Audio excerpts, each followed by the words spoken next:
Shoulder பெயினுக்கான பயிற்சிகளை நம்ம பார்க்க போகிறோம்.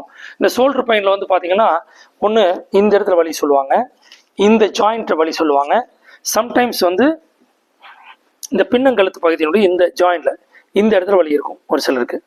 அப்போ இந்த ஷோல்டர் பெயின் வந்து எங்கெங்கே இருக்குன்னா, இங்கே மேலே வந்துச்சுன்னா கழுத்து வலி, இது புடனி வலின்னு சொல்லுவோம், இந்த கழுத்து வலின்னு சொல்லுவோம். இங்கிருந்து வரது ஷோல்டர் ஜாயிண்ட். இப்போ நீங்கள் மெதுவாக இப்படி கை வச்சுட்டு வந்தீங்கன்னா இந்த இடத்துல ஒரு எலும்பு வந்து ஒரு 2 எலும்பு மாதிரி இருக்கும். இந்த கழுத்து எலும்பு முடிகிற இடத்துல குனிஞ்சிங்கன்னா தெரியும், குனிஞ்சினம் தான் இந்த இடத்துல ஒரு எலும்பு இருக்கும். இதுக்கு இந்த பக்கம் கீழே இருக்கக்கூடிய இடத்துல எங்கே வலி வந்தாலும் சரி, இது மையப்பகுதி 2 பக்கம் இங்கே மையப்பகுதியில் இருக்கலாம், இந்த பகுதியில் வலி வரலாம், இந்த பகுதியில் வலி வரலாம், அதே மாதிரி இந்த சைடு எங்கே வந்தாலும் நான் சொல்லிக் கொடுக்கக்கூடிய இந்த பயிற்சியை நீங்கள் செய்யலாம்.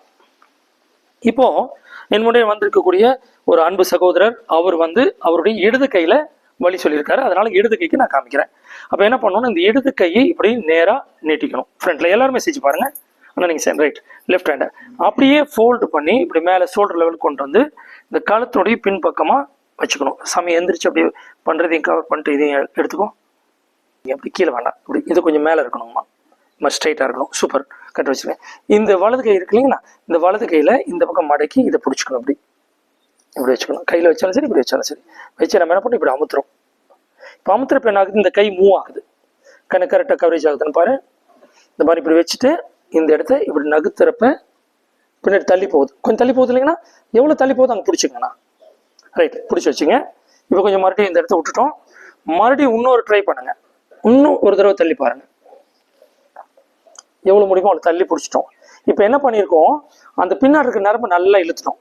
இப்போ என்ன பண்ணணும்னா கண்களை மூடிட்டு க்ளோஸ் யுவர் ஐஸ், ஒரு 5 மூச்சு நல்லா டீப் பிரீத்துனுங்க.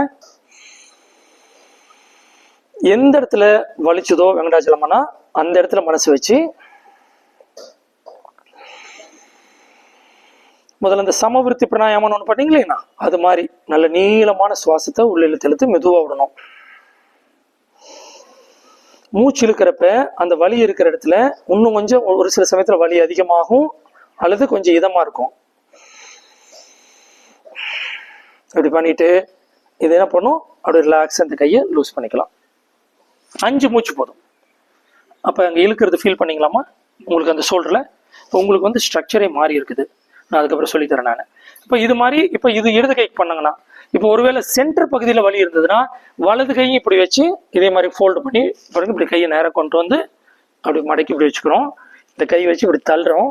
இப்படி தள்ளுறப்போ இன்னும் தள்ளி போகும். கழுத்தை எவ்வளோ மேக்ஸிமம் பிடிக்க முடியுமோ பிடிச்சிக்கணும். இன்னொரு தடவை தள்ளுறோம். இப்படி பிடிச்சிட்டு இங்கே தள்ளி பிடிச்சிக்கிட்டு மூச்சு இழுக்கிறோம், மூச்சு வெளியே வரும். அந்த சமயத்தில் இந்த ஷோல்டரில் மன கவனத்தை வச்சுட்டு பண்ணணும். சரிங்களா? இந்த மாதிரி பண்ணோம்னா ஷோல்டர் பெயின் குறைஞ்சிரும். நீங்களும் பண்ணலாம், ராமனும். இது ஸ்ட்ரெஸ் குறையும். ஏன்னா இந்த சிறுமூளை பகுதிக்கு பக்கத்தில் இருக்கக்கூடிய இந்த நரம்புகளுடைய இறுக்கம் தான் மன அழுத்தத்தை ஏற்படுத்துது. இந்த பயிற்சி நீங்களும் பண்ணலாம். இந்த அதாவது நெக்கில் பெயின் இருக்கக்கூடிய பர்டிகுலராக இந்த ஷோல்டரில் பெயின் இருக்கிறவங்களுக்கு இதுதான் பயிற்சி. இது செய்யுங்க, குணமாயிருவீங்க. நன்றி.